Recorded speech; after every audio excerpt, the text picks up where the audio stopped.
Assalamualaikum warahmatullahi wabarakatuh. Kembali lagi di channel IT Genzi bersama gua Alwi Farid Sayuti. Apa kabarnya teman-teman semua? Semoga teman-teman semua di keadaan sehat walafiat. Oke, pada konten selanjutnya kita akan melanjutkan belajar bareng bahasa Inggris. Yaitu kita sebelumnya sudah masuk ke materi yang ketiga dan sekarang kita lanjut kepada materi yang keempat. Yaitu materi yang keempat kita lanjut kepada pengenalan kata sifat atau adjektif dalam kalimat positif atau negatif. Subjudulnya menambah kosakata dan percakapan sederhana dalam bahasa Inggris. Oh ya, sebelum kita masuk ke materi selanjutnya, untuk teman-teman yang belum subscribe, silakan di-subscribe dulu. Semoga channel ini bisa lebih maju ke depannya dan juga menjadi motivasi untuk saya pribadi untuk bisa membuat konten-konten yang lebih bermanfaat untuk ke depannya. Dan juga sedikit disclaimer, ini konten merupakan ajang untuk belajar saya pribadi dan juga sharing ilmu ke teman-teman yang menonton video ini supaya kita bisa berbagi juga tentang ilmu berbahasa Inggris maupun skill berbahasa Inggris kita. Oke, mungkin itu kita masuk kepada materi yang pertama. Apa itu kata sifat atau adjektif?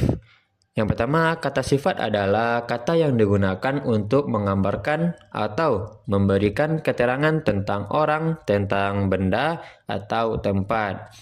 Misalnya, kita bisa menggambarkan seseorang dengan kata sifat seperti yang pertama itu happy atau bahagia, ada tall itu tinggi atau smart artinya pintar. Ini adalah contoh-contoh dari kata sifat yang menggambarkan seseorang. Contoh kalimatnya yang pertama, she is beautiful, artinya dia cantik. Kalau dia ganteng, he is handsome, dia ganteng. Si ini kita juga sudah belajar sebelumnya, yaitu menandakan dia perempuan. Kalau dia laki-laki, berarti he is handsome.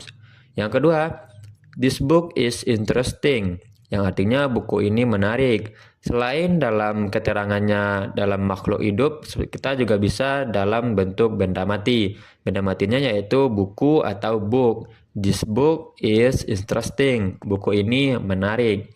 Dan yang terakhir, the house is big, rumah ini besar. Inilah contoh kalimat yang merupakan kata sifat. Oke, selanjutnya. Kalimat positif dalam bahasa Inggris. Yang pertama, kalimat positif digunakan untuk menyatakan sesuatu yang baik atau benar. Jadi, kalimat positif itu merupakan suatu kalimat yang menyatakan bahwa kalimat itu baik atau benar. Untuk membuat kalimat positif, kita menggunakan ada beberapa metode, yaitu is, are. Di sini diikuti dengan kata sifat. Nah, contoh kalimat positif yang pertama, the cat is cute. Berarti artinya itu kucing itu lucu. Ini adalah kalimat yang baik. Dan juga yang kedua, I am tired, saya lelah. Dan yang terakhir, they are friendly, mereka ramah. Ini adalah contoh-contoh dari kalimat positif. Yang berarti kalimat positif itu kalimat yang menyatakan sesuatu yang baik atau benar. Oke, selanjutnya. Kalimat negatif dalam bahasa Inggris, tentu kalau ada kalimat positif berarti ada juga kalimat negatifnya. Apa itu kalimat negatif? Kalimat negatif digunakan untuk menyatakan sesuatu yang tidak benar atau tidak ada. Untuk membuat kalimat negatif ini, kita menambahkan sebuah kata not setelah is, am, are. Nah, kita masuk ke contoh kalimat negatifnya. Yang pertama yaitu the cat is not cute. Berarti artinya kucing itu tidak lucu. Di sini ada penambahan kata-kata not yang berarti itu kalimat yang tidak benar atau tidak ada. Di sini berarti tidak benar, yaitu kucing itu tidak lucu. The cat is not cute. Yang kedua, I am not tired. Saya tidak lelah. Ada merupakan di sini kata-kata not, berarti orang ini tidak lelah. Atau yang terakhir, they are not friendly. mereka tidak ramah. Ini menyatakan bahwasanya kalimat itu kalimat negatif yang menyatakan sesuatu yang tidak benar atau tidak ada. Oke, kita lanjut. Nah, apa sih perbedaan penggunaan kalimat positif dan negatif? Nah, ini tadi perbedaan untuk positif dan negatif.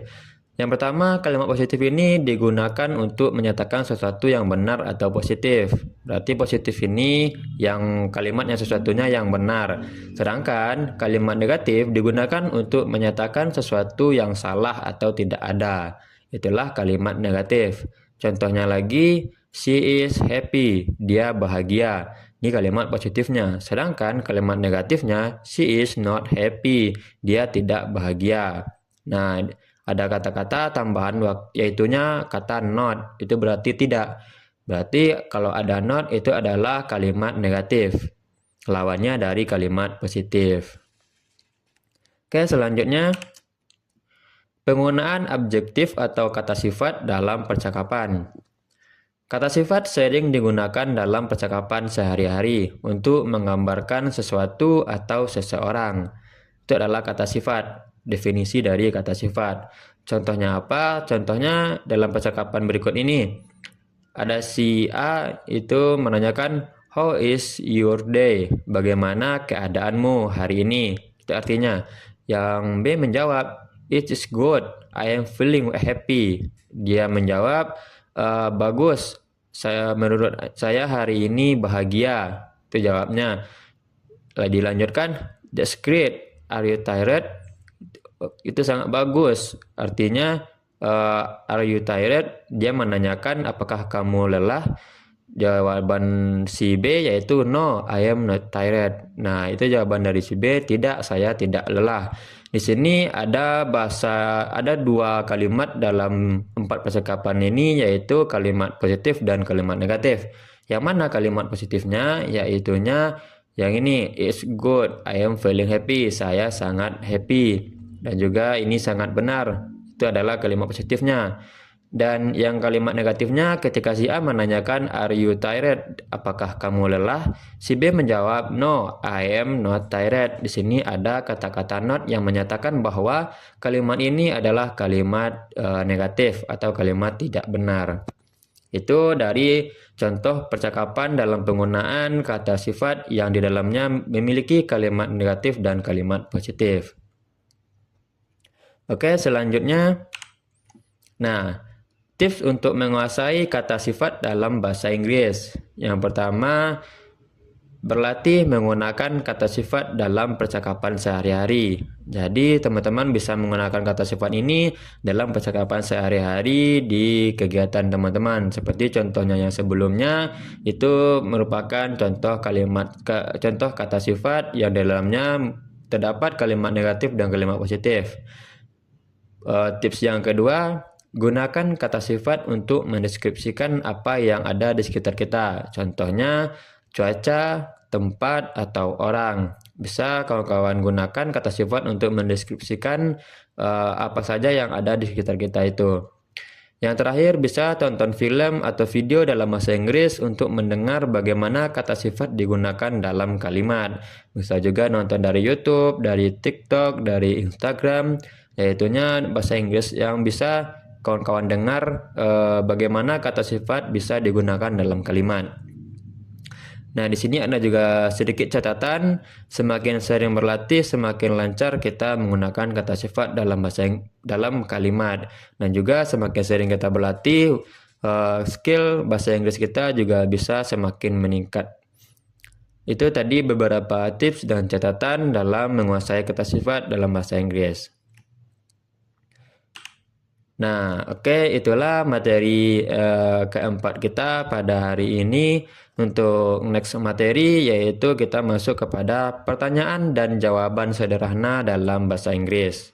Oke teman-teman, untuk konten materi yang keempat ini cukup sekian. Jangan lupa di subscribe. Semoga dengan subscribe teman-teman bisa meningkatkan channel ini lagi. Oke, mungkin cukup sekian. Saya sudahi. Assalamualaikum warahmatullahi wabarakatuh.